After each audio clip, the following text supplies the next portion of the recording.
At times, the rational mind knows the moment is minor, almost harmless, yet the body erupts as if a real threat has appeared. The reaction is immediate and forceful, dragging you out of the present before thought can catch up, flooding the system with alarm you did not choose. The body speaks loudly while words disappear. The heart slams. The chest feels crushed. The throat closes. The stomach twists tight. Shoulders lock. Breath turns shallow. Hands grow cold. The face burns. Thought fragments or goes completely empty. A short frozen pause follows. Standing still, unable to act, filled with a vague certainty that something about you is wrong. Underneath lies an old isolation, the belief that no one will step in to soothe or explain. The core fear whispers that if you do not fix yourself fast enough, connection will be withdrawn and your place will quietly vanish. This leads directly into the first factor, and silence pushes the body into a state of alert, because once the nervous system is activated, quiet no longer feels neutral. The trigger is usually clear and specific. A message is seen but not answered. A familiar tone suddenly turns cold, or a conversation stops without explanation. A rapid micro-sequence follows. You open the phone, close it, check again, watch time pass, type a question, delete it, then write a softer version and delete that too. The body enters a tense waiting state, afraid to do anything else in case a signal appears. Automatic behaviors surface as the mind replays every sentence, checking for mistakes, reminding yourself to be more polite, gentler, clearer. Beneath this is a wordless fear that silence means danger, withdrawal, or loss. It echoes childhood experiences where silence was punishment and self-blame became the only way to feel control and protect connection. Building from the first factor, the second factor is clear. Being misunderstood activates a powerful need to self-protect, because the threat shifts from absence to having your identity defined for you. The trigger appears when you are assigned bad intent, called selfish, careless, dramatic, or accused of deliberately creating trouble. A rapid micro-reaction follows. The heart pounds. The face heats up. The mouth wants to speak but freezes, while the mind races to prove you are not that person. Panic rises because if you do not respond fast, the distorted version may become truth. Automatic behaviors appear, over-explaining, repeating details, or going silent when words feel useless. The deeper wound links to childhood. Feelings were not asked about. Explanations were called arguing. And being misunderstood had to be tolerated to keep peace. Silence then was not choice, but surrender for safety. From that second factor, the pattern tightens into the third factor, being pushed to react or decide immediately, because pressure replaces misunderstanding.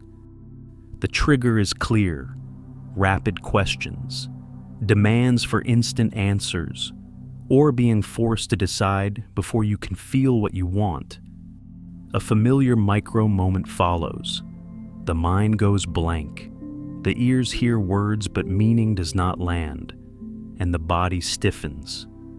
A quiet fear appears that delay will bring punishment, even if no one says it. Automatic responses take over, nodding to end it, agreeing on reflex, or freezing and later blaming yourself. Beneath this sits fear of causing trouble and being judged.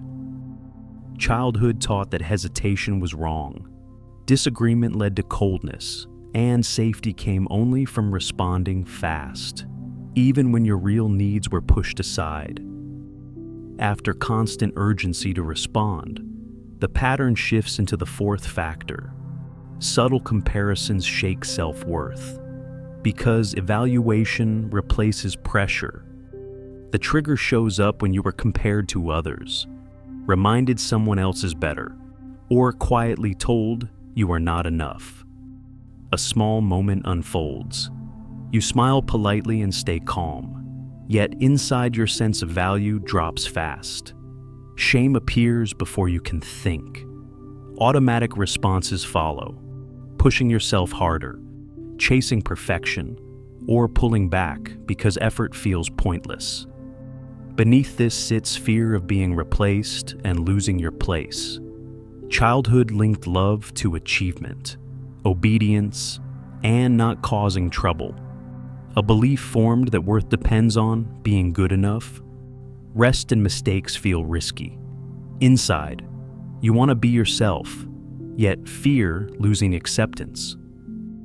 Flowing from shaken self-worth, the fifth factor appears when other people's needs turn into a personal burden, because responsibility replaces choice.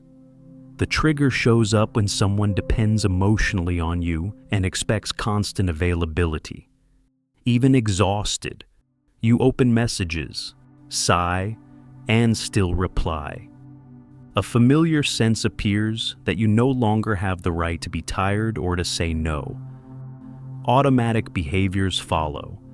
You soothe, fix, step in, and sacrifice time and energy. Beneath this sits a suffocating mix of guilt and pressure. Childhood trained this pattern when you carried adult emotions far too early. A belief formed that your value comes from keeping others okay. If you stop, you fear becoming useless.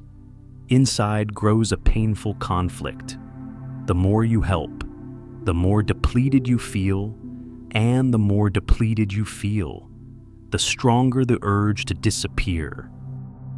Seen together, these patterns connect back to the burden described before and reveal the shared core behind all factors. Each reaction once served as a reasonable survival strategy in an unsafe environment. The body learned danger through sensation rather than logic, storing threat as feeling. At the deepest level sits an early experience of handling distress alone, without comfort or protection. Every response aims at one goal: preserving attachment at any cost. Recognizing this changes the story. You are not broken, you adapted to survive. From that shared understanding, the next step is learning to separate the present moment from old wounds. Not every discomfort comes from the past, and not every strong feeling signals danger. Signs of an old wound often include reactions that feel familiar, intense, and disproportionate to what is happening now. Shame, guilt, or fear may appear without a clear cause. The goal is not to deny the reaction or force calm, but to recognize what belongs to now and what belongs to then.